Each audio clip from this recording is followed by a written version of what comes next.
திருப்பாவை பாசுரம் 3. ஓங்கி உலகளந்த உத்தமன் பேர்பாடி நாங்கள் நம் பாவைக்குச் சாற்றுநீர் ஆடினால் தீங்கின்றி நாடெல்லாம் திங்கள் மும்மாரிப் பெய்து ஓங்கும் பெருஞ்செந்நெல் ஊடு கயலுகள.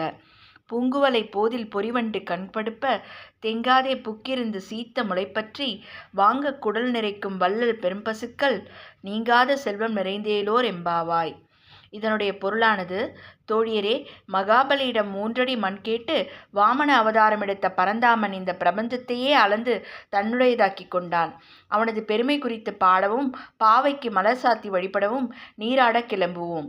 இந்த வழிபாட்டால் தேசமெங்கும் மாதம் மும்மாரி பெய்யும், வயல்களில் செந்நெல் செழித்து வளரும், வயலுக்குள் மீன்கள் பாய்ந்தோடி மகிழும், குவளைப்பூக்களில் புள்ளி வண்டுகள் தேன் குடித்து மயங்கி கிடக்கும், பசுக்கள் வாரி வழங்கும் வள்ளலைப் போல தாராளமாக பால் தரும், அல்ல அல்ல குறையாமல் செல்வம் பெருகும்.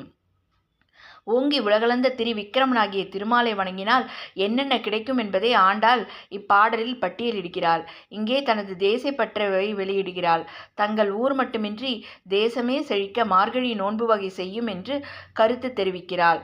நாமும் உலக நன்மைக்காக திருமாலிடம் மன்றாடுவோம். நன்றி.